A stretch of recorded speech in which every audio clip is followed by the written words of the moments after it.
Okay, so today we're gonna make some jam, and I'm gonna use my mom's recipe. So this is something you guys can do at home as you're cleaning out your deep freeze and you're finding some extra berries and you're saying, boy, what could I do with them? You can make your very own jam. So it's super simple.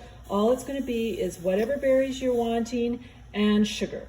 And then I'm also, will have my lids heated up in hot water. So you can use, if you're gonna just use, I have some jars in here that are like pasta jars, and then I'm gonna just store the jam in my fridge, but I also have some that are real jars that we can actually use for, that we actually will use for our commercial purposes. Today we're gonna make jam. So as I'm cleaning out my deep freeze, I'm finding all sorts of berries. So I'm making raspberry jam because that's our family's favorite, but you can make any kind of jam with this simple recipe. So this is my mom's recipe, and it's my kid's favorite. And it's something you can make if you have berries, if you have sugar, and a jar.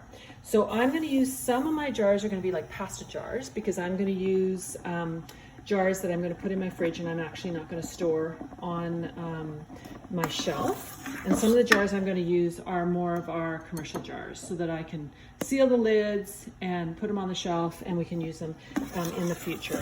You could also put this jam into things like yogurt containers that you could put into the freezer and freeze, so it would be the same. So step one is we're going to just warm up the berries. So that's what I'm doing right now. Okay, so we brought the raspberries to a boil, and now I'm going to actually measure them out because it's exactly the same amount of berries as sugar. So this is 8 cups.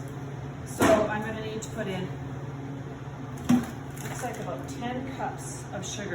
So typically jam is 90% sugar, and this jam is 50-50. So however many cups of berries you have is the same amount of sugar you're going to put in. So this one is 10 cups. So I'm going to put 10 cups of sugars, and then I'm going to bring it back to a boil. I'm going to let it boil for 1 full minute at a hard, brisk, can't stir down boil. So a rolling boil, and then we're going to pour it into the jars. So this might be a little hard to see. It's really hard to see because it's just steaming, but our jam is really boiling. So remember, we put our berries in, we brought them to a bit of a boil, we took them out, we measured them, we put the exact same amount of sugar in as the amount of berries we had, and we brought it back to a boil. And we're now going to boil it. I think I was wrong the last time I said we're now going to boil it for 2 minutes. So really a real big rolling boil for 2 minutes, and then we will be able to put it into our jars. So we are now doing our 2-minute boil. So we have finished boiling the jam. So remember, we boiled it for 2 minutes, and now we're ready to pour it. So the jam is hot. We've taken our jars and we've sterilized the jars. So I sterilize the jars by putting them in my dishwasher and running them through the Sandy cycle. I've taken my lids and I've put them into a pot and I've brought them to a boil. So all the lids have been boiled and they're warm. So everything is warm, and we're now going to put our jam into our jars. We're going to be very careful not to touch the rim of the jar. We want to make sure that stays really sanitized. We're going to take our lid and we're going to put it onto the jar, and we're going to tighten that up. And now this jar can go onto the shelf and be kept on the shelf for storage. We're going to watch to make sure they seal. So we'll be able to hear some lids popping here, but probably as they cool down in 10-15 minutes, we'll start hearing lids pop. If you are choosing to freeze them, make sure you leave a headspace in your jar or in your yogurt container, because the jam will expand and it will pop your lid off or break the jar, which you won't want in your deep freeze.